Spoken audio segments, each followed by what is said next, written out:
RPF का आज foundation day है। रेलवे प्रोटेक्शन फोर्स देश भर में डेली 2 करोड़ यात्रियों की सुरक्षा में हमेशा प्रयासरत रहते हैं सभी जवान। आज उनके फाउंडेशन डे पे उनका अभिनंदन। साथ ही साथ टेक्नोलॉजी का उपयोग करके किस तरह से सेफ्टी और सिक्योरिटी को और ज़्यादा मजबूत कर सके, वैसा आज संकल्प लिया गया। कई तरह की नई टेक्नोलॉजीज़ जो कि एनसीआरबी के साथ मिलके नेशनल डिज़ास्टर जो रिलीफ हमारी बड़ी एक फोर्स है, एनडीआरएफ के साथ जुड़ के उन सब के साथ मिल के एक बहुत ही अच्छे कोऑर्डिनेटेड वे में सेवा करने का संकल्प है। साथ ही साथ यहाँ पे वलसाड में आया हूँ, तो वलसाड से संबंधित कई विषय भी आज तय हुए। विशेषकर जो एसपी उड़ुपी और कल्याण साइकिल, इन दोनों का ओपनिंग का निर्णय लिया गया आज। जो शहर के अंदर ट्रैफिक के कंजेशन का मुद्दा था वो सॉल्व हुआ। दूसरा चिपवाड़ और गुंदलाव मोगरावाड़ी, उसमें एक आरओबी का विषय था, वो भी आज तय किया गया। डुंगरी में अंडरपास का विषय भी तय किया गया आज। उडवाड़ा में अंडरपास का विषय भी तय किया गया। और एक और बहुत इम्पोर्टेंट था कि कैसे जो उमरगांव में बड़ा इंडस्ट्रियल एरिया है, वहाँ पे आने जाने में दिक्कत होती है, तो उसके लिए एक नई ट्रेन की बात मैंने जनरल मैनेजर साहब को कहा है।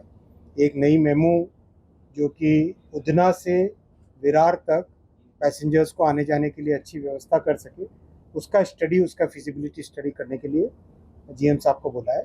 तो जल्दी आपके इसमें अच्छा उपयोग होगा, अच्छा लाभ मिलेगा। वंदे भारत भी आपके चालू हो गई, तो उसका भी बेनिफिट है। और भी कई आपके एमपी साहब बहुत ही एक्टिव हैं, लगातार फॉलोअप करते हैं, तो ज़रूर इसमें कुछ जो भी विषय आएगा उस पर ध्यान दें। सबसे पहला जो सेक्शन ओपन होगा वो है सूरत से बिलीमोरा। बहुत अच्छी प्रोग्रेस है, कंप्लीट ट्रैक लिंकिंग हो गई है पूरे के पूरे सेक्शन में। ट्रैक ले करने के बाद में इलेक्ट्रिकल टावर्स जो लगने हैं वो लग रहे हैं अभी। और मैंने कुछ दिनों पहले सूरत स्टेशन भी देखा था, आज बिलीमोरा स्टेशन देखूंगा। और टारगेट है कि 2027 में पहले इस सेक्शन में बुलेट ट्रेन चलाई जाए। अच्छी प्रोग्रेस है ओवरऑल। साबरमती अहमदाबाद से लेके मुंबई तक जो कंप्लीट 508 किलोमीटर है, इसकी बहुत अच्छी प्रोग्रेस है। महाराष्ट्र में डेफिनेटली ठाकरे साहब ने परमिशन नहीं दी थी, इस कारण से डिले हुआ, लेकिन अब उस डिले को भी मेकअप करने का पूरा प्रयास चल रहा है। गुजरात में काम बहुत प्रोग्रेस हो गया है। 28 में पूरे वापी से लेके अहमदाबाद तक का कंप्लीट बुलेट ट्रेन चल जाएगी। और 29 में जाते जाते ठाणे और मुंबई में भी 29 में वहाँ तक भी पहुँच जाएगी।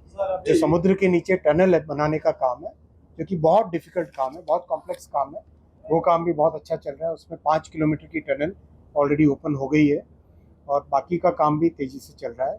ये इतना इम्पोर्टेंट प्रोजेक्ट है, इससे ट्रांसपोर्टेशन के अलावा कंप्लीट इस रीजन में एक ग्रोथ का नया आप देखोगे फेज़ आएगा।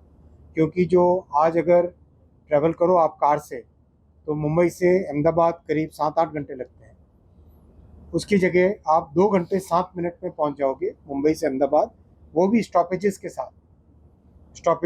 साथ। और साथ ही साथ इसका कंप्लीट जो प्लानिंग है बुलेट ट्रेन का, वो इस तरह से है कि पीक आवर्स में सुबह और शाम का जो पीक टाइम है, उसमें शुरू में हर आधे घंटे ट्रेन चलेगी, फिर हर 20 मिनट में ट्रेन चलेगी, फिर बाद में उसको हर 10 मिनट में ट्रेन का जैसे जैसे स्टेबल होता जाएगा नेटवर्क, हर 10 मिनट में गाड़ी चलेगी। यानी इतना अच्छी फैसिलिटी हो जाएगी। और ओवरऑल मतलब जो एक नया कॉन्सेप्ट जो रहता है रेलवे के बारे में, जो पहले से रिजर्वेशन करो कई महीना पहले, वो सब चीज़ें इसमें बुलेट ट्रेन में एक टोटली नया इसका आपको एक्सपीरियंस रहेगा।